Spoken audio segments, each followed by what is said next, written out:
Halo semua, kami dari tim KKN PPM UGM Sinar Petang 2021 akan menyampaikan materi mengenai perilaku hidup bersih dan sehat dan social distancing selama masa pandemi COVID-19.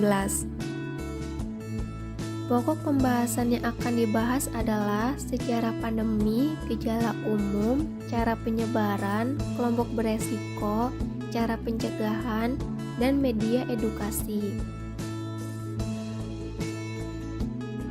Menurut Dr. Tedros Adhanom yang merupakan Direktur Jenderal di WHO, coronavirus atau yang disebut COVID-19 adalah keluarga besar virus yang menyebabkan penyakit pada manusia dan hewan. COVID-19 jenis baru ditemukan pada manusia sejak muncul di Wuhan, China pada Desember 2019. Dan ditetapkan sebagai pandemi oleh Organisasi Kesehatan Dunia atau WHO pada tanggal 11 Maret 2020.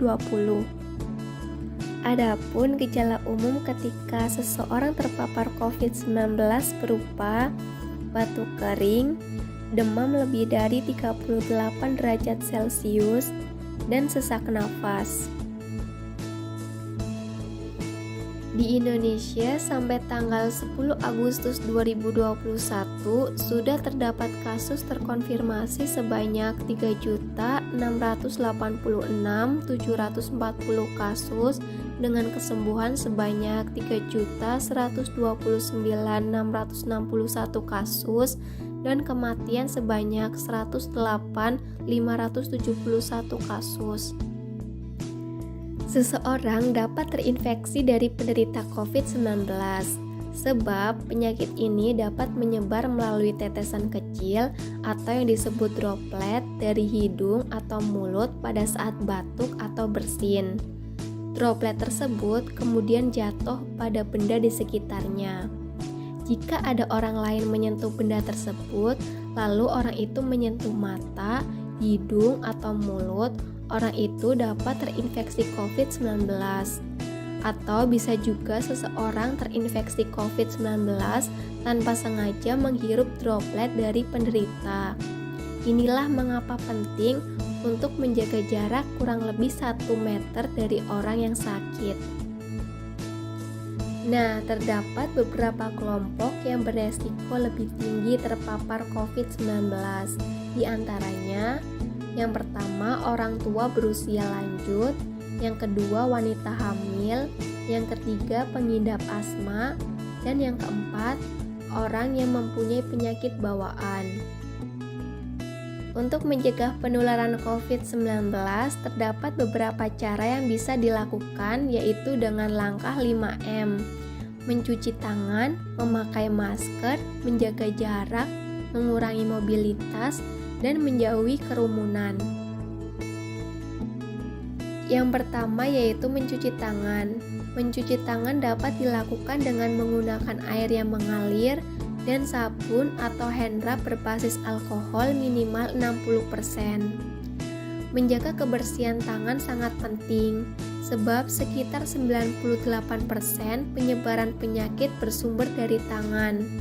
Langkah-langkah mencuci tangan yang baik adalah basahi seluruh tangan dengan air bersih mengalir, usap sabun ke telapak punggung tangan dan sela-sela jari, bersihkan bagian bawah kuku tangan, bilas tangan dengan air bersih mengalir, dan keringkan tangan dengan handuk atau tisu. Yang kedua, memakai masker. Cara menggunakan masker dengan benar adalah dengan menggunakan masker hingga menutupi mulut dan hidung ketika sedang sakit atau sedang berada di tempat umum.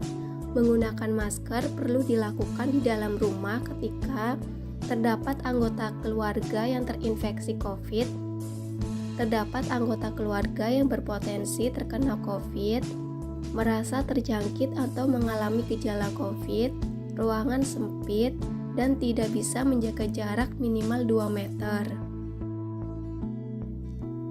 Langkah yang ketiga adalah menjauhi kerumunan. Menurut Kementerian Kesehatan Republik Indonesia atau yang disingkat Kemenkes, masyarakat diminta untuk menjauhi kerumunan saat berada di ruang rumah. sebab semakin banyak dan sering bertemu orang, maka kemungkinan terinfeksi virus corona pun semakin tinggi. Menjauhi kerumunan bukan berarti antisosial, akan tetapi kita bisa memanfaatkan teknologi dalam menjalankan aktivitas sehari-hari. Selanjutnya adalah mengurangi mobilitas. Virus corona bisa berada di mana saja, sehingga semakin banyak menghabiskan waktu di luar rumah, maka semakin tinggi pula terpapar virus corona. Oleh karena itu, bila tidak ada keperluan yang mendesak, tetaplah berada di rumah saja ya. Langkah yang terakhir yaitu menjaga jarak. Menjaga jarak perlu dilakukan minimal 1 meter dengan orang lain untuk menghindari terkena droplet dari orang yang berbicara, batuk, atau bersin, serta menghindari kerumunan, keramaian, dan berdesakan.